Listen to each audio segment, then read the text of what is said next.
enforcer sa Taguig sumampa sa hood ng isang SUV. Pero kahit may nakasabit na, humarurot pa rin ang driver. Humabol din ang ibang enforcer. Ang naturang sasakyan nasangkot pala sa banggaan. Ang iba pang detalye sa insidente na yan, maya-maya lang dito sa Frontline sa umaga. Ngayong August 29, kasama ang buong persa ng News 5. Narito na ang mga umaaksyong balitang hatid ng Frontline sa umaga. Paghahanap kay Pastor Apollo Kibuloy, hinarangan ng mga miyembro ng grupo. Bukod sa bunker, ilang tunnel, konektado raw sa isang hangar na pag-aari raw ng pastor. Pagtakas ni dating Bamban Tarlac Mayor Alice Go na isagawa sa tulong daw ng mga korap na pulis. Chinese, hinold up umano ng mga kapwa Chinese sa isang kondo sa Pasay. Menor de edad na babae, nilasing at ginahasa umano sa pinuntahang party sa Maynila. EJ Obiena, tigil muna sa pagsabak sa pole vault competitions dahil sa iniindang injury. At mga Blue, nakaabang na para sa pagbubukas ng ticket selling para sa concert ng BINI.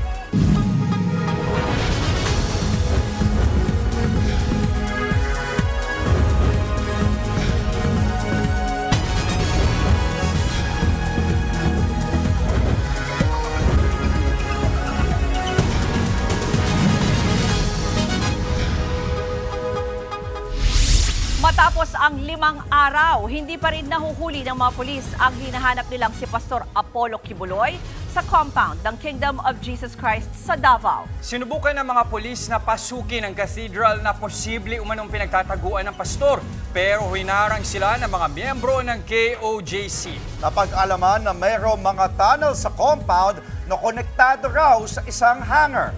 Nasa frontline ng balitang yan si Gary De Leon. Sa ilalim ng katedral na ito sa loob ng Kingdom of Jesus Christ compound, pinaniniwala ang nagtatago ang pugante ni si Pastor Apollo Kibuloy. Sa paligid nito, nakapalibot ang mga pulis, pati mga miyembro ng KOJC. May na-detect daw ang Philippine National Police na heartbeat at signs of human life sa ilalim nito sa pamamagitan ng ground-penetrating device. Ito raw ang gamit sa paghahanap ng mga biktima ng lindol na natrap sa mga gumuhong gusali. Pero ang ilang miyembro ng KOJC mariing itinanggi na dyan nga nagtatago si Kibuloy. Wala kaming ma-negotiate kasi wala dyan! Huwag niyong i-explode! Please lang! Wala nga dyan, sir! May nagbanta rin daw na pulis na pasasabugin ng kanilang katedral. Ito raw ang gagawin ng mga otoridad kung hindi pa rin nila isusuko si Kibuloy. May isang pulis na tumawag doon sa aming maganda at na lawyer na si Attorney Kay Lorente at nag-provide ng information na bubumbahin daw itong aming cathedral, which is really a sacred place for KOJC member. Sagot naman ng Davao Police, hindi ito totoo. Isa na namang kasinungalingan ang pinapalabas ng KOJC na bobobohin namin ang kanilang compound. Kagaya ng kasinungalingan na sinasabi nila na pinutulan na namin sila ng tubig at kuryente.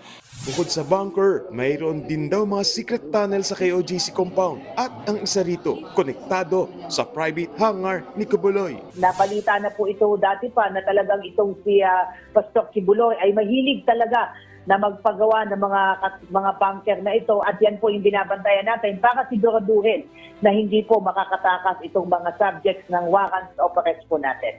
Nanindigan naman ang Department of Justice na itutuloy ng mga otoridad ang pagsisilbi ng arrest warrant laban kay Kibuloy. The writ of amparo cannot hold against that was filed against the police cannot prevail over a lawful order of the court that directs them to arrest the person, and it's the same court level that issued it. That's why we are not really about to raise our hands and surrender to the court in that manner. Sa inilabas namang supplemental and clarificatory order para sa temporary protection order. Nilinaw ng Davao RTC Branch 15 na hindi sinasalungat o kinakansela ng TPO ang arrest warrant laban kay Kibuloy. Pero binigyan diin ng korte na dapat makatwiran ang paraan ng paghahain ng warrant. Nagbabalita mula sa Frontline, Gary De Leon, News 5. Nagdagdag ng pwersa ang Philippine National Police para sa pagtugis kay Pastor Apollo Kibuloy. Live mula sa Davao City, nasa frontline ng balitang yan si Bril Montalvo. Bril, kumusta ang sitwasyon dyan ngayon? Jess, ika-anim na araw na ng paghahanap kay Pastor Apollo Kibuloy rito sa KOJC compound. Kaninang madaling araw nga nagkatensyon sa pagitan ng mga pulis at mga miyembro ng KOJC. Pasado alas 2 din kanina nang magdagdag ng tauhan ang mga pulis para pumasok sa compound at tumulong sa paghahanap kay Kibuloy. Nauna nang sinabi ng PNP na magde-deploy sila ng dagdag tao para sa operasyon. May nakita rin ang mga taga-KOJC na malaking cutting saw na isinilid sa isang kahon at pinasok ng mga pulis sa compound. Umalma sila rito dahil hindi raw sinabi kung para saan ito gagamitin. Wala pang pahayag tungkol dito ang mga pulis. Jess, kung makikita mo rito sa ating likuran ay nakahilera pa rin ang mga pulis dito sa labas ng gate ng KOJC compound. Paglilinaw naman ng PNP, malayang nakakalabas-masok ang mga miyembro ng KOJC sa compound. Yan muna ang latest mula dito sa Davao City. Balik sa iyo, Jess. Maraming salamat, Bril Montalvo. Sa ibang balita, inamin ni Senator Bato de la Rosa na may utos nga siyang linisin ang iligal na droga sa Albuera, Leyte kung saan may mga malalaking operasyon ang pulisya noong hepe pa siya ng PNP. Pero hindi raw kasama rito ang pagpatay sa mga drug suspect. Nasa frontline ng balitang yan si Marian Enriquez. Humarap si Police Lieutenant Colonel Jovi Espenido sa pagdinig ng House Squad Committee. Si Espenido ang dating hepe ng Albuera Police sa Leyte na nagpatupad ng mga drug raid at nagpahuli noon sa mag-amang Mayor Rolando at Kerwin Espinosa na sangkot umano sa illegal na droga. Ayon kay Espenido, nang i-appoint siya bilang Albuera Police Chief, tumawag sa kanya si Noy PNP Chief Bato de la Rosa at nagbigay umano sa kanya ng marching order. Ang instruksyon lang na tulungan mo ako, Juby, at saka si President Duterte about this war against illegal drugs. Dapat mawala na yung mga drugs sa Albuera. Pag sabi na mawala, kasali na yung mamatay. That is very obvious for us an officer, So Your Honor. pag sinabi po sa inyo na mawala, ibig sabihin, mamatay tao po. So by all means, Your Honor. By all sasabi means. ko. Kahit nabuwag ang drug syndicate ni Kerwin Espinosa sa lugar, pinatawan pa rin daw si Espenido ng 1 buwang suspensyon. Inakusahan pa siyang tumatanggap ng pera at naisama rin sa drug list. Sa kabila niyan, inilipat siya at ginawa namang hepe ng Ozames City Police noong 2016. Matatanda ang pinangalanan ni dating Pangulong Rodrigo Duterte, sinuoy Ozames City Mayor Reynaldo Parohinog na kasama sa drug list. Kalaunan, napatay din si Parohinog sa police operation. I don't want to make any statement that the PNP itself is organized crime groups, but ang Chief PNP, siya kasi, Your Honor, Mr. Chair, it's very obvious na siya lahat, galing sa kanya lahat ang instruction.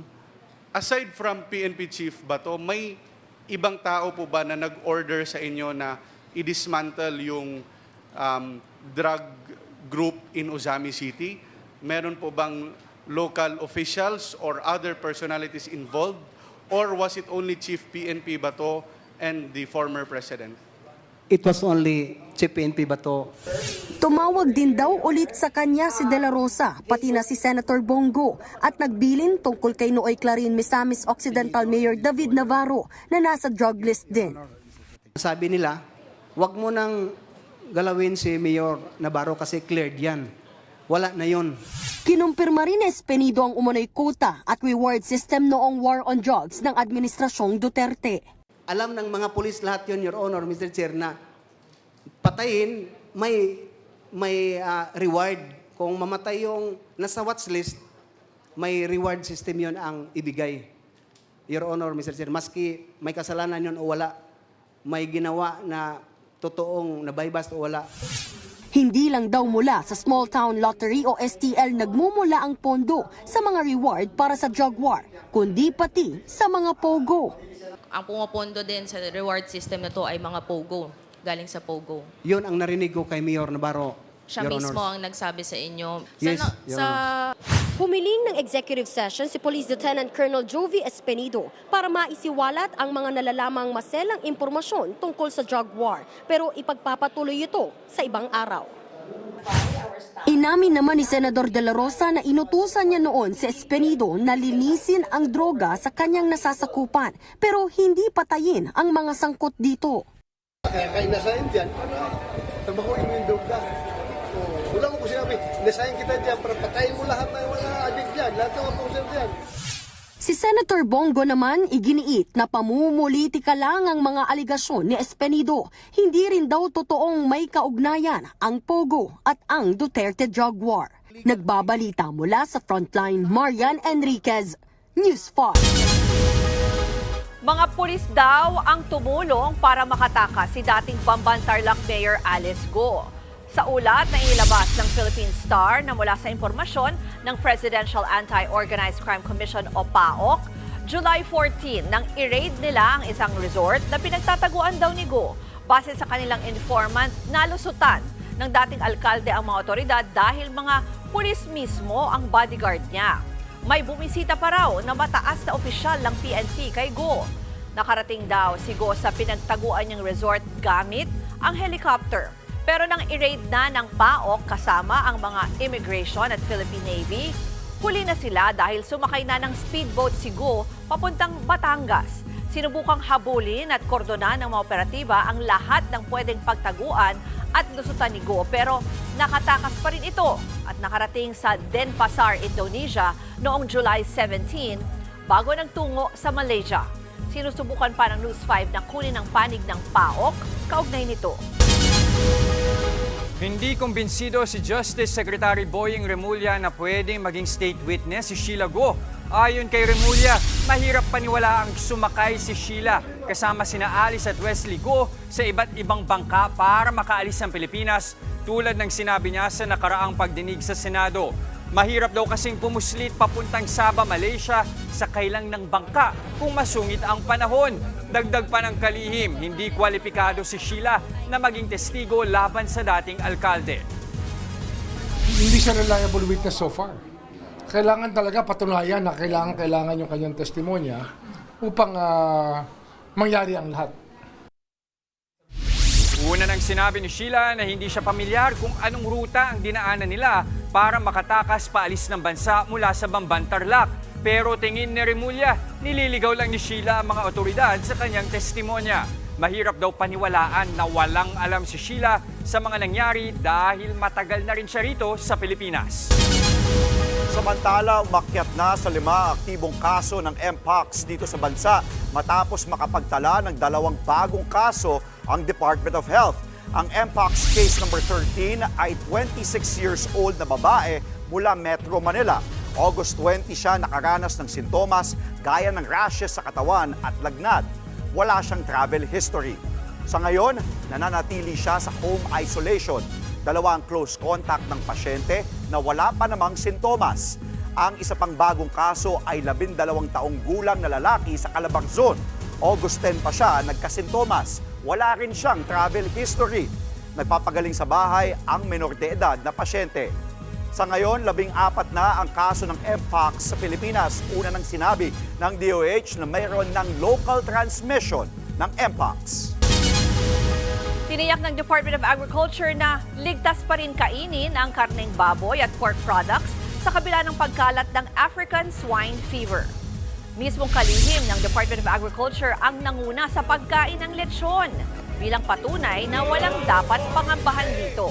Balak na rin simula ng gobyerno ang ASF vaccination sa Batangas bukas. Ito ay matapos matanggap ng gobyerno ang 10,000 doses ng bakuna mula Vietnam. Yun nga lang, nanganganib maudlot ang bakunahan. Kinwestiyon kasi sa Office of the Ombudsman ang importation, field trials at registration ng naturang bakuna.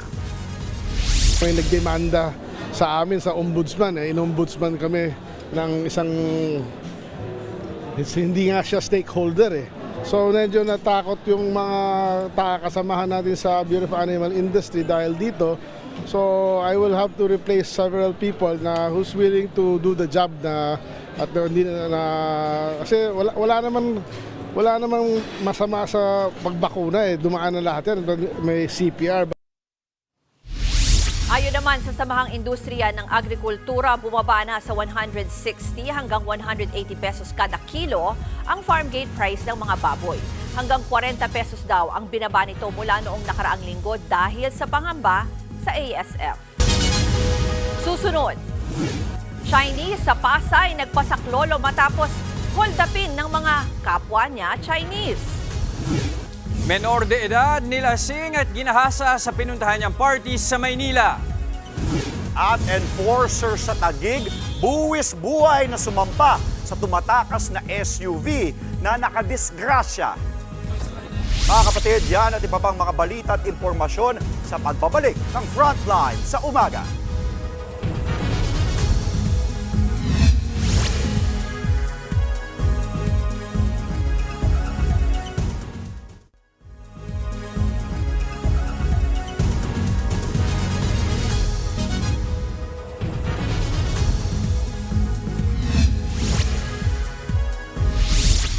Hinold up at hinampas pa sa ulo.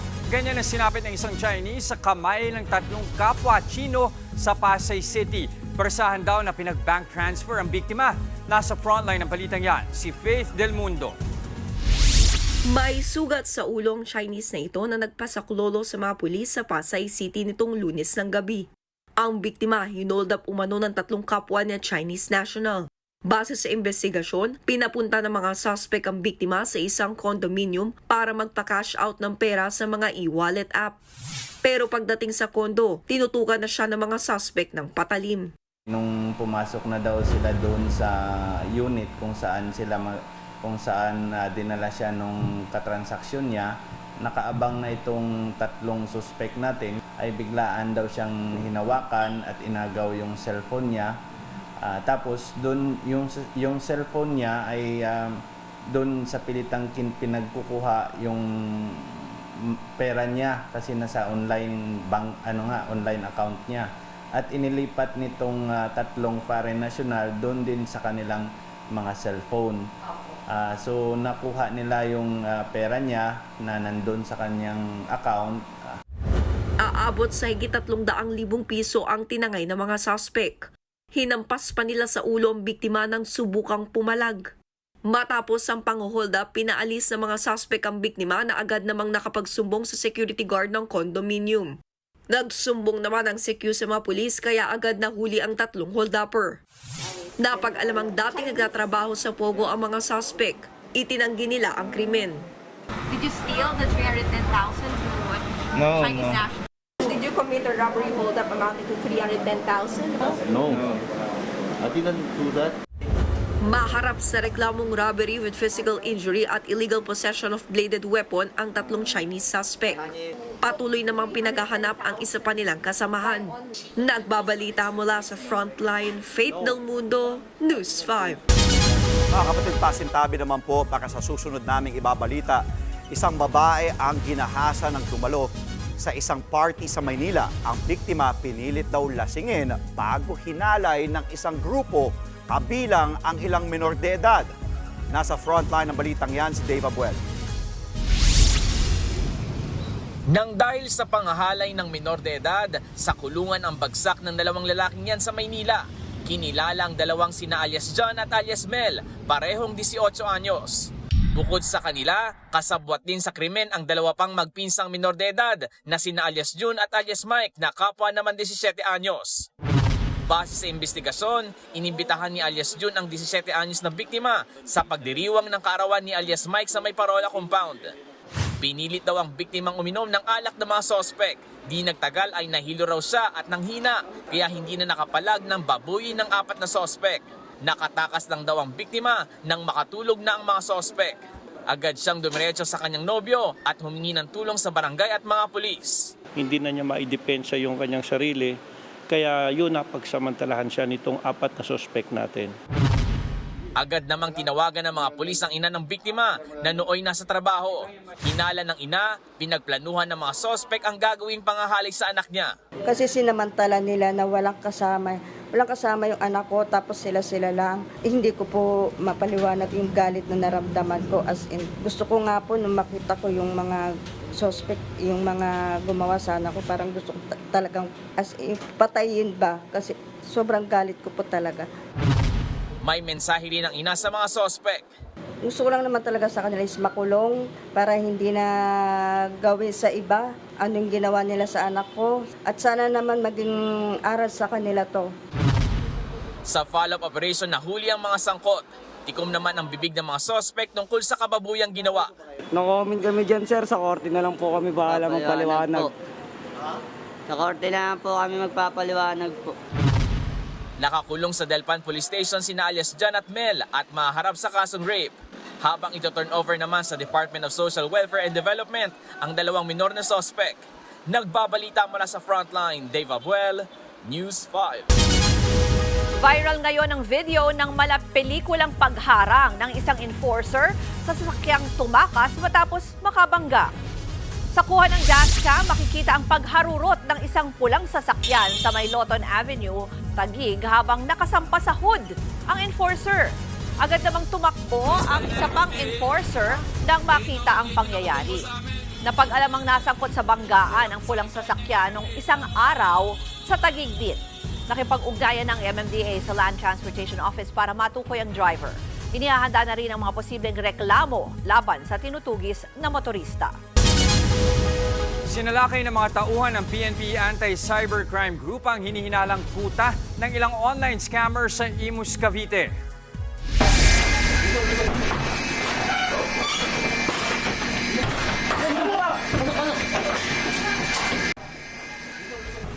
Kasama ang mga tauhan ng Barangay at Bangko Sentral ng Pilipinas, sabay-sabay pinasok ng mga pulis ang bahay ng mga sospek sa loob ng isang subdivision sa Barangay Bukandala 3. Dito nahuli ang 19 na sospek na sangkot umano sa voice phishing at iba pang scam. Ang modus nila, tumawag sa kanilang bibiktimahin at magkunwaring taga-bangko para makuha ang kanilang bank details gaya ng credit card numbers. Pati one-time PIN o OTP na gagamitin nila para ma-withdraw ang pera. Na-recover din sa ni-raid na bahay ang sandamakmak na SIM card, cellphone at mga bank document. Tuloy-tuloy lang ang paghatid namin ng balita at impormasyon dito sa Frontline sa umaga.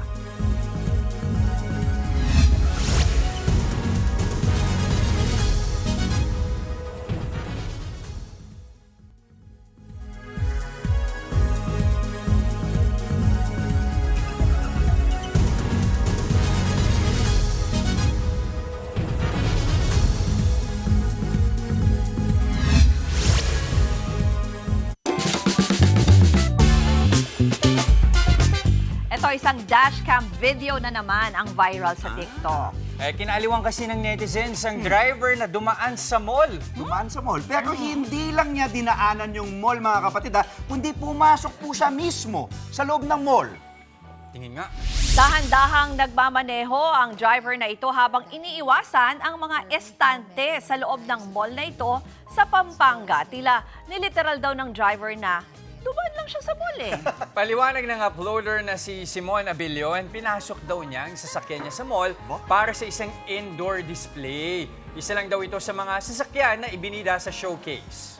Biro naman ng netizens, baka naubusan lang ng parking sa labas si Kuya Driver, kaya naghanap ito ng paparadahan sa loob. Hiling naman ng iba, sana ganito yung mabook nilang sundo.